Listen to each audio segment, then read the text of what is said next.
Bonjour, on se retrouve aujourd'hui pour corriger l'évaluation de synthèse numéro 2 portant sur les statistiques à une variable, les fonctions affines, les inéquations produits et les inéquations quotient. Premier exercice de statistiques à une variable en deux parties. La première partie, une machine remplit automatiquement des paquets de riz de 500 grammes. On a relevé un échantillon de 100 paquets afin de vérifier le fonctionnement de la machine. On a obtenu les résultats suivants. Donc, j'ai regroupé dans cette série des classes de longueur 2 en partant de 494 grammes jusqu'à 510 grammes. La première question de cet exercice est de dresser l'histogramme de cette série statistique dans le graphique ci-dessous. Je vous rappelle qu'un histogramme n'est pas un diagramme en bâton puisque un histogramme n'a pas d'axe désordonné et seul l'aire du rectangle que l'on représente va compter. Donc, on va d'abord, dans un premier temps, tracer un axe des abscisses.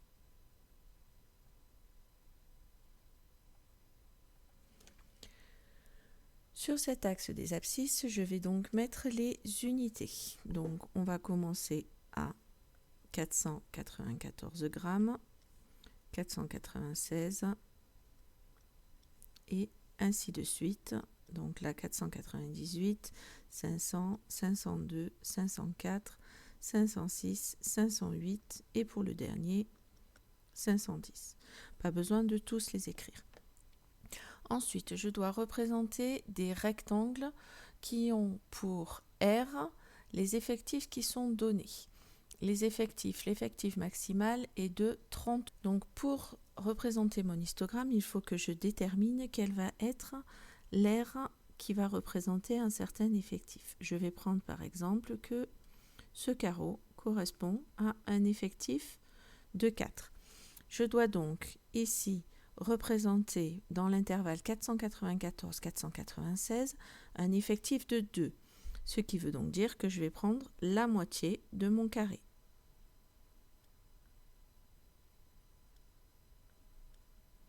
Ensuite, un effectif de 6 pour 496-498, ça veut dire que je vais représenter un carreau et demi. 498, 500, un effectif de 8, donc ça me fait 2 carreaux. 500, 502, 32, donc ça veut dire qu'il me faut 8 carreaux.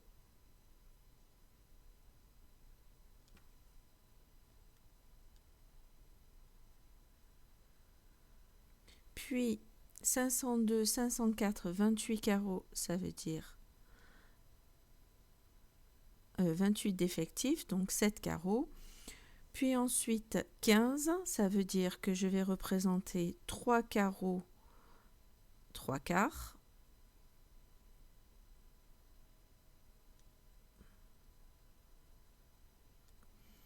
Puis ensuite un effectif de 7, c'est-à-dire presque 2 carreaux.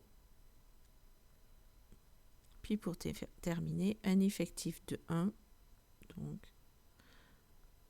comme ceci.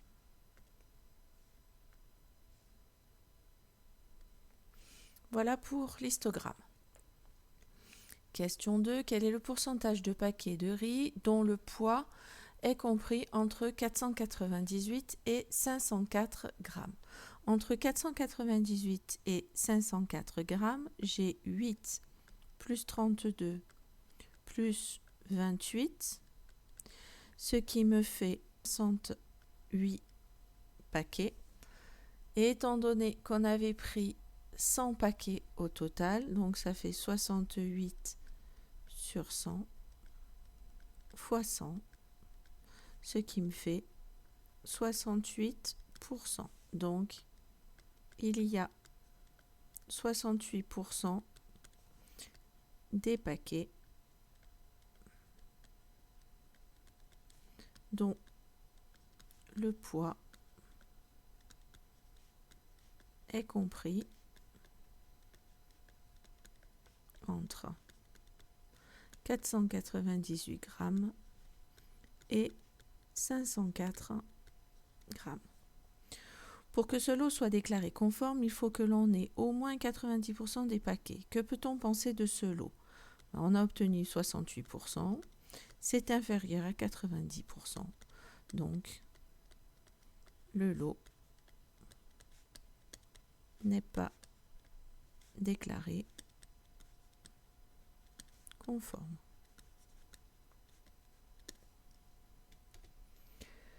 Partie B. Donc, cette série statistique étant difficilement exploitable dans l'état, on décide de la transformer en ne gardant que le centre de la classe. Compléter le tableau de valeurs que l'on obtient. Donc, la première classe est 494, 496. Donc, le centre de la classe est 495.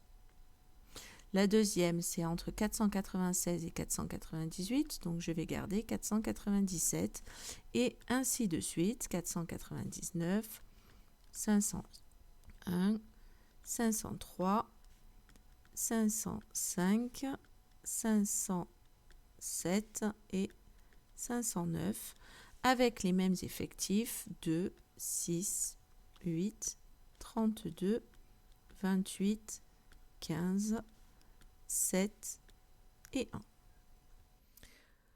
Utilisation de la calculatrice Numworks maintenant en statistique. Donc je vais dans statistique. Pour cela, je vais rentrer les valeurs de ma série. Donc dans les valeurs N1, je vais rentrer 495, 497, 499, 501, 503, 505, 507 et 509.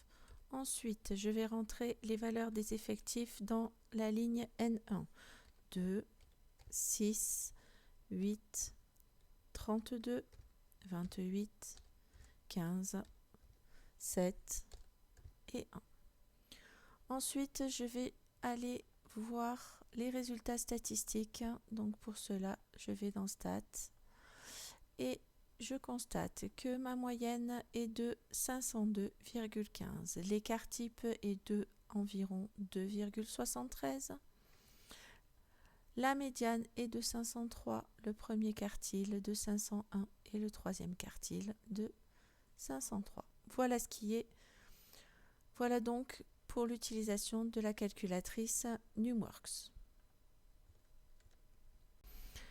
Passons maintenant à l'utilisation de la calculatrice TI. Pour cela, je vais dans Statistiques, donc Modifier, et je dois rentrer donc les valeurs 495, 497, 499, 501, 503, 505, 507 et pour finir 509. Ensuite, dans la liste 2, je vais rentrer les effectifs. 2, 6, 8, 32, 28, 15, 7 et puis 1. Je retourne dans Statistiques et pour cela, je vais faire Calculer. Calculer statistique à une variable.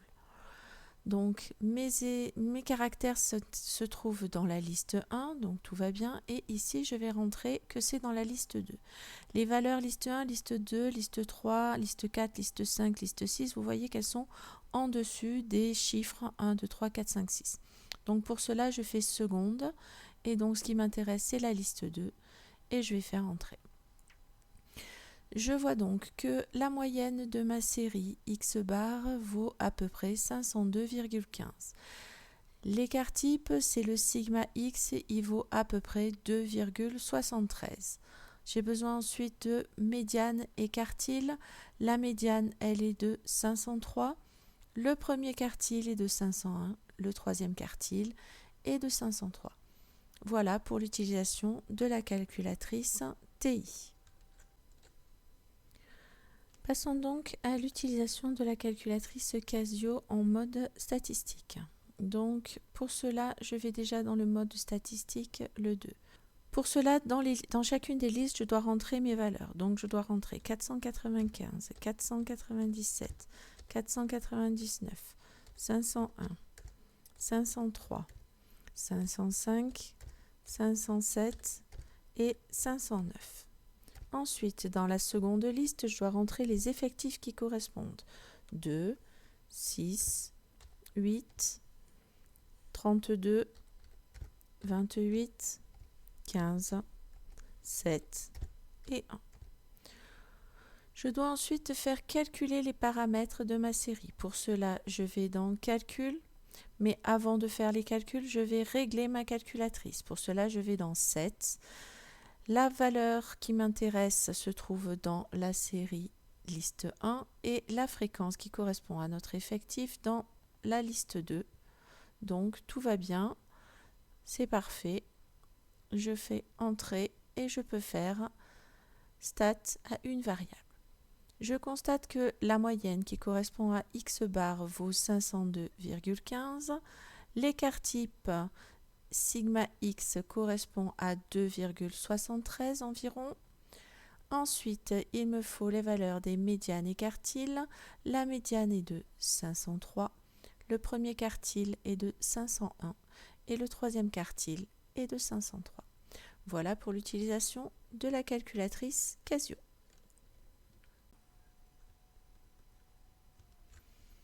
À l'aide de la calculatrice, nous avons donc obtenu que la moyenne est d'environ 502,15.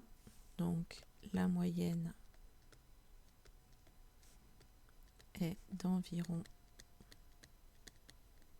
502,15 grammes.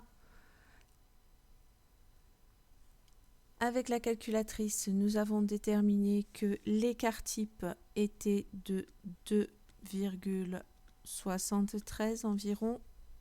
Donc l'écart type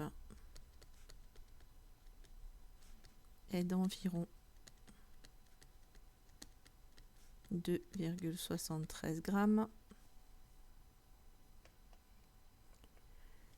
Avec la calculatrice, nous avons déterminé que la médiane était de 503.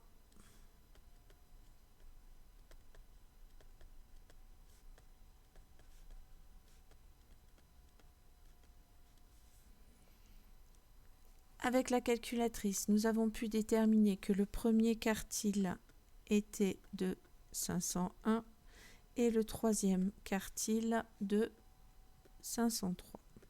Donc, le premier quartile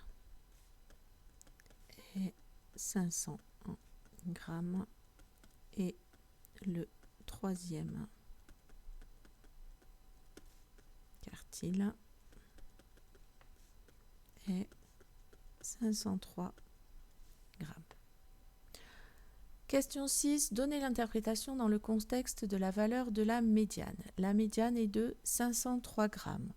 Donc, il y a la moitié des paquets du lot, paquets de riz du lot, qui ont un poids inférieur ou égal à 503 grammes.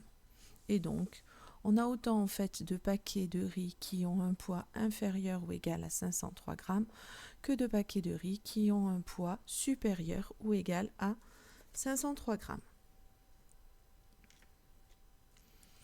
Exercice 2. Les questions suivantes sont indépendantes. On donne une fonction affine f qui vérifie f de 1 égale 8 et f de 5 égale moins 4. Déterminez l'expression de la fonction affine. La fonction affine f de x, elle va donc être du type mx plus p. Il va donc falloir déterminer la valeur de m et la valeur de p. La valeur de m, c'est-à-dire le coefficient directeur, vérifie f de 1 moins f de 5 sur 1 moins 5. Ici, f de 1, c'est 8 moins f de 5 moins 4 sur 1 moins 5. et on obtient donc 8 moins 4, c'est-à-dire 12, sur 4, ce qui nous fait, sur moins 4, pardon, ce qui nous fait moins 3. Donc notre fonction f de x est de la forme moins 3x plus p. Il nous faut déterminer la valeur de p qui est l'ordonnée à l'origine. Pour cela, on se sert de l'image d'un nombre, par exemple f de 1 égale 8. Mais je peux calculer f de 1 avec l'expression que j'ai commencé à trouver. C'est moins 3 fois 1 plus p. Donc ça fait moins 3 plus p. Ces deux valeurs étant égales, je dois trouver moins 3 plus p égale 8, c'est-à-dire p égale 8 plus 3, ce qui nous donne p égale 11. Et donc notre fonction f de x que l'on vient de déterminer, c'est moins 3x plus 11. Passons à la question 2. À l'aide d'un tableau de signes, résoudre l'inéquation suivante. 4x moins 5, facteur de 2 moins 8x, plus grand que 0. Ici, on a une inéquation produit. Pour pouvoir résoudre une inéquation produit, on va faire un tableau de signes où on va dresser le signe de chacun des facteurs. Ici, on a deux facteurs. On a 4x moins 5 et on a aussi 2 moins 8x. Je vais chercher les valeurs qui annulent chacun des facteurs. Donc 4x moins 5 vaut 0 pour 4x égale 5 et donc x égale 5 quarts. Le deuxième, 2 moins 8x vaut 0 lorsque moins 8x est égal à moins 2 et donc lorsque x est égal à moins 2 sur moins 8, ce qui nous fait 1 quart. J'ai donc deux valeurs d'annulation dans mon tableau que je vais pouvoir dresser. Donc je vais avoir une ligne avec le premier facteur, une ligne avec le deuxième facteur et pour terminer, une ligne avec mon produit. Les valeurs de x, elles sont entre moins l'infini et plus l'infini. Les valeurs d'annulation sont 5 quarts et 1 quart. Je les range dans l'ordre. 1 quart d'abord et 5 quarts ensuite. Dans la première ligne, je vais mettre le signe de 4x moins 5. Dans la seconde, je vais mettre le signe de 2 moins 8x. Et pour terminer, je vais mettre le signe du produit. Donc 4x moins 5, facteur de 2 moins 8x. 4x moins 5, le coefficient directeur m, ici, c'est 4. Donc c'est une fonction qui va être croissante. Si la fonction elle est croissante, ça veut dire que elle est d'abord en dessous de l'axe des abscisses, donc de signe moins, puis ensuite au-dessus de l'axe des abscisses, donc de signe plus. Dans 2 moins 8x, le coefficient directeur, c'est moins 8. Donc c'est une fonction qui est décroissante. Si elle est décroissante, ça veut dire que d'abord elle est au-dessus de l'axe des abscisses, donc de signe plus, puis ensuite de signe moins. Ici, je dois faire la synthèse des deux. Moins que multiplie plus, ça fait moins. Un des facteurs qui est nul, le produit sera nul. Les deux facteurs négatifs, le produit sera positif. Un des facteurs nuls, le produit sera nul. Et un facteur positif et un facteur négatif, le résultat sera négatif. Reprenons l'inéquation. J'ai 4x moins 5, facteur de 2 moins 8x, plus grand que 0, c'est-à-dire que je cherche deux signes plus. Le signe plus se trouve ici au niveau du produit.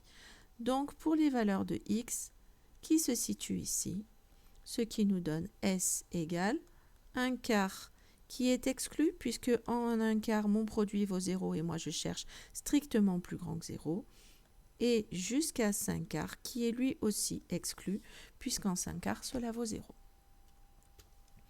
Passons à la question 3. La question 3, je donnais la représentation graphique d'une fonction affine g et je demandais de déterminer l'expression de cette fonction. C'est une fonction affine, donc g de x est de la forme mx plus p. P est l'ordonnée à l'origine et donc ça correspond à l'endroit où ma droite va couper l'axe des ordonnées. Donc ma valeur de P, c'est 2. Le coefficient directeur, M, coefficient directeur, il correspond à la pente de ma droite. La valeur de M, c'est la variation en ordonnée sur la variation en abscisse pour passer de deux points. Pour passer de ce point-là à ce point-ci, je me suis décalé en abscisse de 6 et en ordonnée de moins 2. Donc la valeur de M, elle est égale à moins 2 sur 6, ce qui fait moins 1 tiers. Et donc la fonction g de x, elle est égale à moins 1 tiers de x plus 2. On termine avec la question 4 où il s'agit, à l'aide d'un tableau de signes, de résoudre l'inéquation moins x plus 4 sur 5x plus 3 supérieur ou égal à 0. Ici, c'est une inéquation quotient. Et donc, pour déterminer le signe d'un quotient, je vais déterminer le signe du numérateur et du dénominateur. Le numérateur, c'est moins x plus 4. Le dénominateur, c'est 5x plus 3. Et dans un premier temps, je vais voir quand c'est qu'ils s'annulent tous les deux.